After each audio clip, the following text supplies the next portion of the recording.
बिस्मिल्लाहिर्रहमानिर्रहीम। अस्सलाम वालेकुम डियर स्टूडेंट्स। तो आज हम अपना क्लास 12 का फिजिक्स का चैप्टर नंबर 17 हमने स्टार्ट किया था।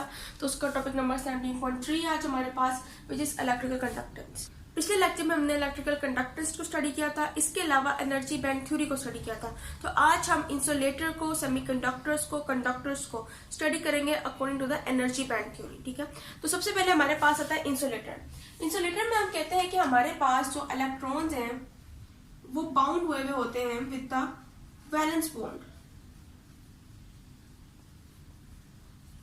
ठीक है, जैसा कि हमने कहा था कि हमारे पास न्यूक्लियस है, उसके ऊपर जो हमारे पास शेल है वो कंप्लीटली फिल्ड शेल है, और उसके ऊपर, ठीक है, तो ये दोनों शेल कंप्लीटली फिल्ड होते हैं। और ये हमारे पास आखिर में आता है जी वैलेंस बैंड, जिसके अंदर वैलेंस इलेक्ट्रॉन मूव करते हैं। ठीक है, और इसके ऊपर एक और जो शेल होता है वो हमारे पास होता है जी कंडक्टिव बैंड। सो इस केस के अंदर हमारे पास जो इलेक्ट्रॉन्स हैं वो वैलेंस बॉन्ड में, जो वैलेंस बॉन्ड बैंड है हमारे पास, ठीक है, तो वहां पर क्या होते हैं, बाउंड हुए होते हैं उसके साथ। फॉर एग्जाम्पल अगर मैं बात करती हूँ जी किसी भी मेटल की, तो उसके अंदर जो इलेक्ट्रॉन्स हैं ये तो कंप्लीटली फिल्ड होंगे उसके हिसाब से। सो ये दोनों हमारे पास होते हैं जी कंप्लीटली फिल्ड।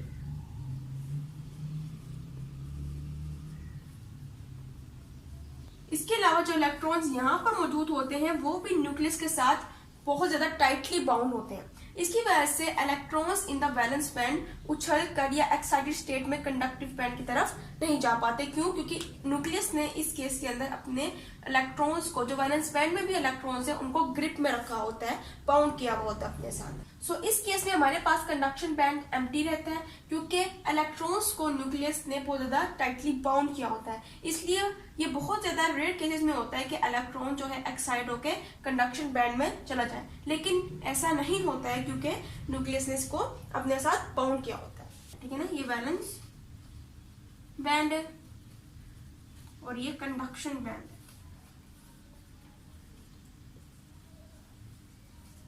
अब क्या हो रहा है हमारे पास कि वैलेंस बैंड जो है वो फिल्ड है, ठीक है ना, कंप्लीटली फिल्ड है, यानी कि एम्प्टी नहीं है। और कंडक्शन बैंड हमारे पास क्या हो जाता है, empty in the case of insulator. और बीच में जो हमने कहा था ये हमारे पास होता है फॉरबिडन गैप। ये वही गैप होता है जहां से उछलकर इलेक्ट्रॉन जो है वो कंडक्शन बैंड में जाता है। सो ये वही गैप होता है जहां से इलेक्ट्रॉन वैलेंस बैंड से कंडक्शन बैंड की तरफ मूव करता है। तो हम कहते हैं कि इस केस में हमारे पास फॉरबिडन गैप जो है वो भी क्या होता है, वो ज्यादा लॉन्ग होता है। ठीक है ना, सो इतना ज्यादा गैप होने की वजह से भी जो इलेक्ट्रॉन है वो इजिली कंडक्शन बैंड की तरफ मूव नहीं कर पाते हैं। और दूसरी केस ये है कि न्यूक्लियस जो है उन्होंने वैलेंस बैंड के इलेक्ट्रॉन्स को टाइटली बाउंड किया होता है, इसलिए कंडक्शन बैंड इस केस में एम्प्टी रहता है। जब कंडक्शन बैंड में कोई इलेक्ट्रॉन नहीं होगा, कोई फ्री इलेक्ट्रॉन नहीं होगा, तो करंट पास नहीं होता। इसलिए हम कहते हैं कि इंसुलेटर जो है उसके अंदर कंडक्टिविटी पावर जो है वो कम है, क्योंकि वो इलेक्ट्रॉन्स को क्या करता है, उनको फ्लो नहीं करवा पाता, इसलिए करंट भी फ्लो नहीं होता। ठीक है, अब हम बात करते हैं कंडक्टर्स की। कंडक्टर्स के अंदर हमारे पास अगर हम बात करें तो वही हमारे पास ये कंप्लीटली फिल्ड होते हैं, एटम के अंदर कंप्लीटली फिल्ड ये बैंड्स होते हैं।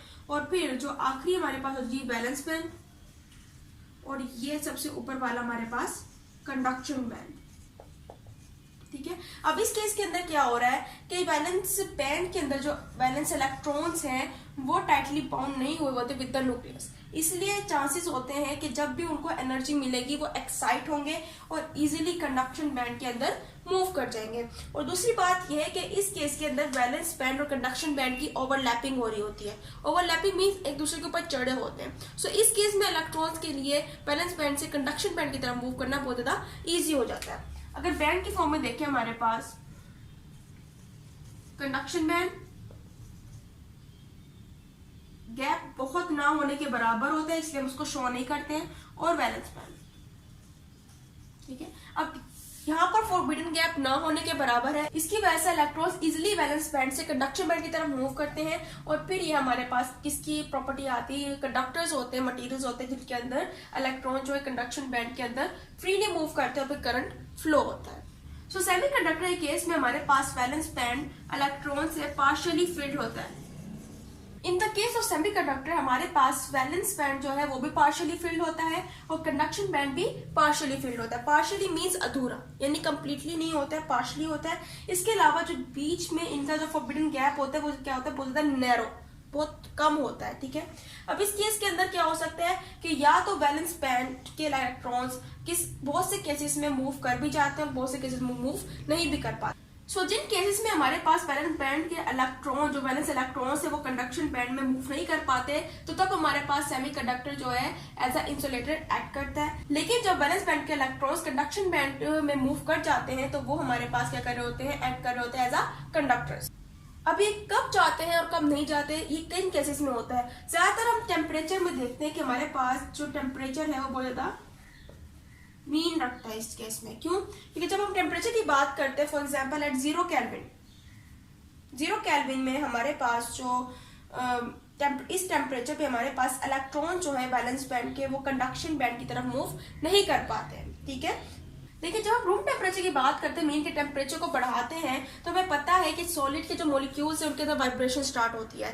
तो मॉलिक्यूल्स में वाइब्रेशन होगी तो एटम्स के जो इलेक्ट्रॉन्स हैं उनमें वाइब्रेशन होगी, उनको एनर्जी मिलेगी और वो यहाँ से एक्साइट होगा कंडक्शन बैंड की तरफ मूव कर जाएंगे। सो इस केस में हमारे पास जो सेमीकंडक्टर है वो एक्ट कर रहा होता है एज अ कंडक्टर। लेकिन एट 0 केल्विन हमारे पास कोई भी वाइब्रेशन मोड नहीं होता। उस केस के अंदर सारे जो इलेक्ट्रॉन्स हैं वो अपनी जगह पर बाउंड होते हैं, इसलिए वो इजीली इलेक्ट्रॉन जो है कंडक्शन बैंड की तरफ मूव नहीं कर पाते और इस केस में हमारे पास सेमीकंडक्टर एक्ट कर रहा होता है एज अ इंसुलेटर। ठीक है, इसीलिए हम सेमीकंडक्टर्स को क्या कहते हैं कि ये हमारे पास आधे कंडक्टर्स हैं कुछ केसेस में और कुछ केसेस में इंसुलेटर से तो एक्ट करते हैं। सो अब हम बात करेंगे intrinsic and extrinsic property of the semiconductor. Intrinsic mean हमारे पास होते थे pure form and extrinsic mean impure form.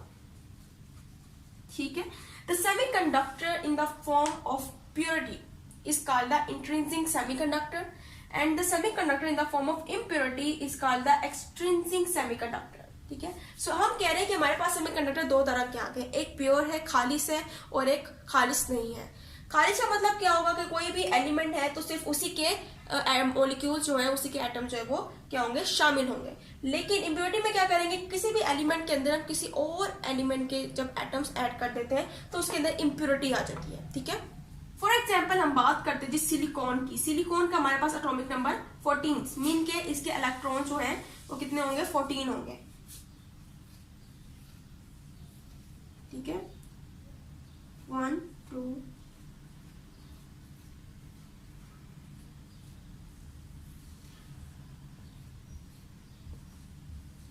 ये हमारे पास सिलिकॉन का एटम है जिसके अंदर हमारे पास जो फर्स्ट शेल थी उसके अंदर 2 आते हैं। ठीक है, दूसरे शेल के अंदर हमारे पास 8 आते हैं, ये भी कंप्लीट हो गए। अब जो थर्ड शेल है हमारे पास, इसके अंदर 4 इलेक्ट्रॉन्स, लेकिन हमें पता है कि इसके अंदर 4 इलेक्ट्रॉन्स और आने चाहिए तभी ये स्टेबल होगा। अब इस केस में सिलिकॉन क्या करता है, अपने आप को स्टेबल करने के लिए दूसरे के साथ कोवलेंट बॉन्डिंग करता है किसी और के साथ। ठीक है, अब जब वो कोवलेंट बॉन्डिंग करता है, कोवलेंट बॉन्डिंग होती है हमारे पास शेयरिंग। ठीक है, शेयरिंग से काम चलाता है। इस केस में हमारे पास क्या हुआ जी, सिलिकॉन के पास 4 जो आउटर मोस्ट शेल इलेक्ट्रॉन्स थे वो कंप्लीटली फिल नहीं थे, उनको 4 की और जरूरत थी। तो सिलिकॉन क्या करेगा, दूसरे सिलिकॉन एटम के साथ म्यूचुअल शेयरिंग करेगा। इस केस में क्या हुआ कि एक इसका एटम था और एक दूसरा सिलिकॉन का एटम का इलेक्ट्रॉन आया और इन दोनों ने म्यूचुअल शेयरिंग कर ली। इस केस में हमारे पास एक इसका था, ठीक है, और एक दूसरे का आया और इन दोनों ने म्यूचुअल शेयरिंग कर ली।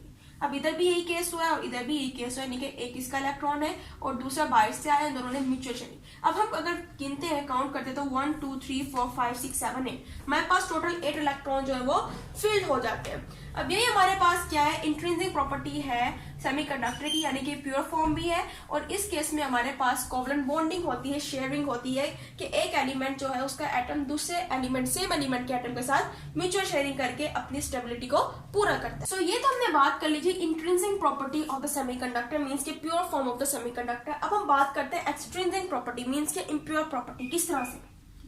इम्प्योरिटी की हमने बात की थी कि एक्सट्रिंसिक क्या हमारे पास इम्प्योरिटी है सेमीकंडक्टर की। अब सेमीकंडक्टर के अंदर हम इम्प्योरिटी कैसे ऐड कर सकते हैं, सो इसमें हम 2 केसेस यूज करते हैं, एक पेंटावैलेंट एलिमेंट और एक ट्राइवैलेंट एलिमेंट। मीन्स के हमने अगर सेमीकंडक्टर के अंदर इम्प्योरिटी ऐड करनी है तो उसको हम क्या करेंगे, पेंटावैलेंट एलिमेंट की शक्ल में या तो ऐड कर देंगे या फिर ट्राइवैलेंट एलिमेंट। पेंटावैलेंट वो एलिमेंट होगा जिसके आउटर मोशन में 5 इलेक्ट्रॉन्स होंगे और ट्राइवैलेंट जिसके आउटर मोशन में 3 इलेक्ट्रॉन्स होंगे। ठीक है, सो पेंटावैलेंट में हमारे पास फास्फोरस आता है। फास्फोरस हमारे पास एक ऐसा एलिमेंट है जिसके आउटर मोशन में 5 जो है वो इलेक्ट्रॉन्स रिवॉल्व कर रहे हैं। ठीक है, अब फास्फोरस के केस में क्या होगा कि हमारे पास, हमने कहा था सिलिकॉन हमारे पास 14 है। ठीक है, सिलिकॉन को 4 की जरूरत थी। ठीक है, अब जब फास्फोरस इसको क्या करेगा, मदद देगा। अब इस केस में हमने क्या किया है कि हमारे पास इम्प्योरिटी ऐड हो गई है इन द सिलिकॉन एटम। किस तरह से कि हमने क्या किया, म्यूचुअल शेयरिंग तो कर लिया है, लेकिन ये हमारे पास एलिमेंट जो है फास्फोरस है, इसका एटॉमिक नंबर भी चेंज है और ये एलिमेंट हमारे पास सिलिकॉन है। इसके अलावा म्यूचुअल शेयरिंग भी होगी है, एक फास्फोरस का इलेक्ट्रॉन आया आउटरमोस्ट शेल और एक सिलिकॉन का आया। अब सिलिकॉन की वैलेंसी तो पूरी होगी क्योंकि इसके 4 इलेक्ट्रॉन्स थे, उसने आगे फास्फोरस के साथ म्यूचुअल शेयरिंग कर ली, लेकिन फास्फोरस का एक इलेक्ट्रॉन जो है वो रह गया। क्यों? क्योंकि हमने कहा था कि फास्फोरस के जो आउटरमोस्ट शेल है उसमें 5 इलेक्ट्रॉन्स है और सिलिकॉन के 4। सिलिकॉन ने 1 2 3 4 अपनी स्टेबिलिटी पूरी कर ली है, लेकिन फास्फोरस जो है उसका एक इलेक्ट्रॉन रह गया और यही इलेक्ट्रॉन हमारे पास क्या होता है जी, फ्री इलेक्ट्रॉन। ठीक है, ये हमारे पास फ्री इलेक्ट्रॉन होता है और ये हमारे पास क्या है, extrinsic property of the semiconductor. इसमें हमने इंप्योरिटी डाल दी है, तो इस केस में हमारे पास एक क्या बचता है, इलेक्ट्रॉन बचता है जो कि क्या है, फ्रीली मूव करेगा। ठीक है, दूसरे केस में हम जो ट्राइवैलेंट को देखते हैं, ट्राइवैलेंट मीन्स के 3 इलेक्ट्रॉन्स होंगे उसके आउटरमोस्ट शेल में। सो अब हम बात करते हैं एल्यूमिनियम की। एल्यूमिनियम भी हमारे पास एक एलिमेंट है, उसके आउटरमोस्ट शेल में जो इलेक्ट्रॉन्स होंगे 3। सो फॉर एग्जाम्पल, अब सिलिकॉन को तो स्टेबिलिटी चाहिए थी, हमने कहा था 4 इलेक्ट्रॉन्स है, 4 और चाहिए। अब फॉर एग्जांपल एल्यूमिनियम आ जाता है उसकी मदद करने के, एल्यूमिनियम को हम ऐड करते हैं। ठीक है, सिलिकॉन की मदद करने के लिए। अब सिलिकॉन इसके साथ फटाफट म्यूचुअल शेयरिंग करना शुरू कर देगा, लेकिन इस केस में क्या होगा कि हमारे पास 3 सिलिकॉन जो है वो तो म्यूचुअल शेयरिंग करने में कामयाब हो जाएंगे, लेकिन हमारे पास एल्यूमिनियम जो है उसके 3 इलेक्ट्रॉन्स थे, इसलिए उसने साथ म्यूचुअल शेयरिंग कर ली। लेकिन इस केस में हमारे पास सिलिकॉन जो है उसका एक इलेक्ट्रॉन जो है वो म्यूचुअल शेयरिंग से रह जाएगा। ठीक है, अब इस म्यूचुअल शेयरिंग में हमारे पास क्या होगा कि ये हमारे पास जो है ये वैकेंसी रह गई है और इसी वैकेंसी को हम कहते हैं जी होल। ठीक है, अब ये इस केस में हमारे पास क्या हो गया, होल क्रिएट हो गया। ठीक है, अब हमने 2 टाइप्स पढ़ ली, एक पेंटावैलेंट जिसके अंदर इलेक्ट्रॉन जो है फ्री रह गया था क्योंकि उसके अंदर एक इलेक्ट्रॉन ज्यादा था, इस केस के अंदर इलेक्ट्रॉन एक कम रह गया था, तो ये हमारे पास क्या क्रिएट हो गया, होल क्रिएट हो गया। सो इस तरह से हम क्या कर सकते हैं, किसी भी सेमीकंडक्टर के अंदर इम्प्योरिटी को ऐड कर सकते हैं। और इम्प्योरिटी ऐड क्यों की जाती है, ताकि हमें ज्यादा से ज्यादा फ्री इलेक्ट्रॉन्स जो है वो मिल सके। जितने ज्यादा फ्री इलेक्ट्रॉन्स होंगे उतने ज्यादा करंट जो है वो इजिली पास होगा। ठीक है, सो ये तो आज का हमारा लेक्चर। उम्मीद है आपको लेक्चर समझ आया होगा, तो इंशाल्लाह लेक्चर में मजीद टॉपिक्स को हम स्टडी करेंगे। सो तब तक के लिए अल्लाह हाफिज़।